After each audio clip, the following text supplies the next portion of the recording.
খুবই দুঃখজনক বাংলাদেশের জন্য এই ফ্যাসিবাদের এত পতনের পর এই হত্যাকাণ্ড প্রমাণ করে ফ্যাসিবাদ আবার মাথাচাড়া দিয়ে দেওয়ার চেষ্টা করছে। ছাত্র সমাজের যে বিপ্লব, এই বিপ্লবকে বিতর্কিত করার জন্য তারা ষড়যন্ত্র করে যাচ্ছে। আজকে যে প্রজন্ম, এই প্রজন্মকে আপনারা বোকা ভাববেন না।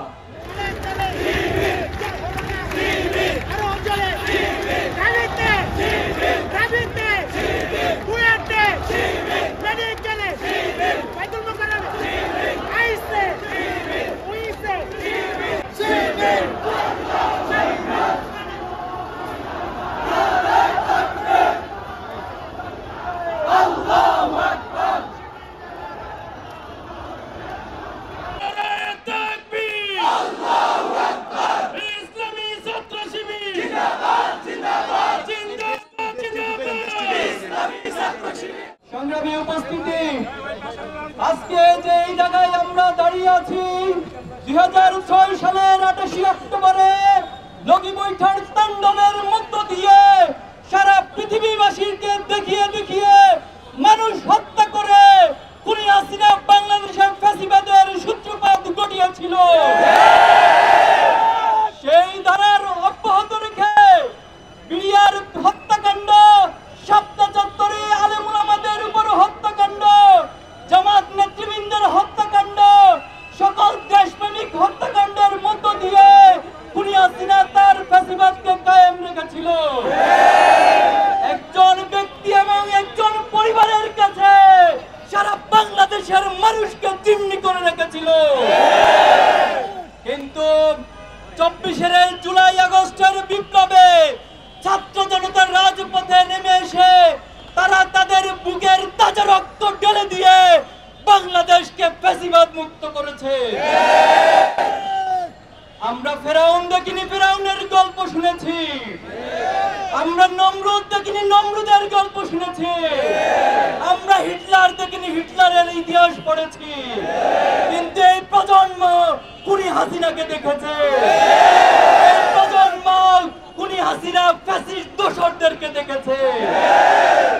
আমরা দেখেছি এই গণহত্যার পর হাসিনা এবং তার দোসরদের ন্যূনতম কোন অনুশোচনা বোধ দেখায়নি, বরং তারা অহংকার এবং উদ্ধত্তপূর্ণ আচরণ করে যাচ্ছে। আমরা আজকের এই সমাবেশ থেকে বলতে চাই, শহীদের যে তামান্না নিয়ে ছাত্র জনতা বুকের রক্ত দিয়ে ফ্যাসিবাদ মুক্ত করেছে, বাংলাদেশে অদূর ভবিষ্যতে এই ফ্যাসিবাদকে সহ্য করবে না, করবে না। সংগ্রামী উপস্থিতি, বিভিন্ন মাধ্যমে ফ্যাসিবাদ ষড়যন্ত্রের চেষ্টা করে যাচ্ছে। আজকে ছাত্র সমাজের যে বিপ্লব, এই বিপ্লবকে বিতর্কিত করার জন্য তারা ষড়যন্ত্র করে যাচ্ছে। সম্প্রতি শিক্ষা প্রতিষ্ঠানগুলোতে ছাত্র সমাজের কাছে এই ষড়যন্ত্রের মাধ্যমে এক ধরনের বিদ্বেষ এবং কনফ্লিক্ট তৈরি করে দিচ্ছে। আমরা ছাত্র সমাজকে এই সমস্ত ষড়যন্ত্রের বিষয়ে সতর্ক থাকার জন্য আহ্বান জানাবো। সরকারের প্রতি উদাত্ত আহ্বান জানাতে চাই, আপনারা রক্তের উপর দাঁড়িয়ে আছেন। আপনারা যে চেয়ারের উপর বসেছেন, সেই চেয়ার আবু সাইদ এবং শহীদদের রক্তের উপর বসে আছে। এই চেয়ারে বসে ফ্যাসিবাদের পক্ষে যদি কোন ধরনের কার্যক্রম পরিচালনা করেন, এই ছাত্র জনতা তার উত্তম জবাব দিবে। আপনারা অতি দ্রুত বিচারের ব্যবস্থা গ্রহণ করুন।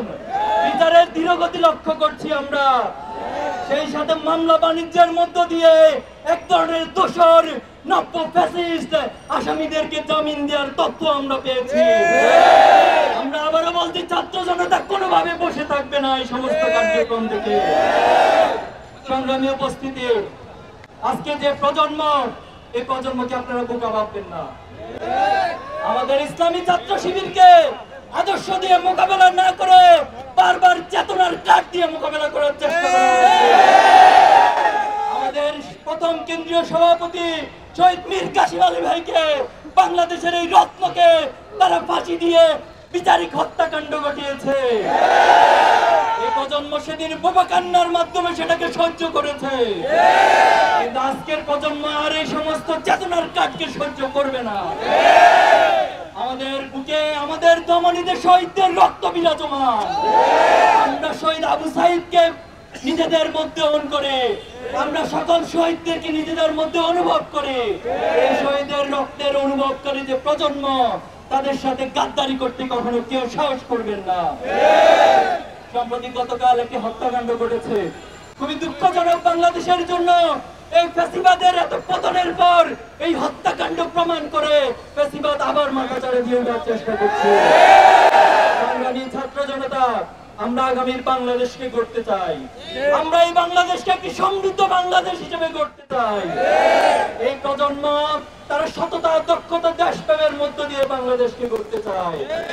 আমরা ইব্রাহিমের উত্তরসূরি, আমরা ইসমাইলের উত্তরসূরি, আমরা শাহজালাল শাহপরানের উত্তরসূরি, আমরা সালাউদ্দিন আইয়ুবীর উত্তরসূরি, আমরা শহীদ আইয়ুব থেকে শুরু করে শেষ পর্যন্ত শহীদ আব্দুল্লাহ পর্যন্ত সকল শহীদের উত্তরসূরি।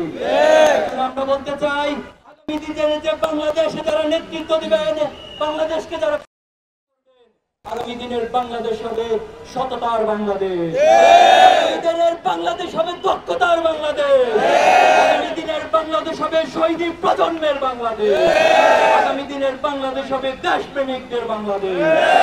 আজকের এই মিছিলোত্তর সমাবেশে সকলকে অংশগ্রহণের জন্য ইসলামী ছাত্র শিবিরের পক্ষ থেকে আন্তরিকভাবে ধন্যবাদ এবং কৃতজ্ঞতা জানিয়ে আমরা আমাদের আজকের সমাবেশ এখানে সমাপ্ত ঘোষণা করছি। আপনাদের সবাইকে ধন্যবাদ। বাংলাদেশ জিন্দাবাদ, ইসলামী ছাত্র শিবির জিন্দাবাদ।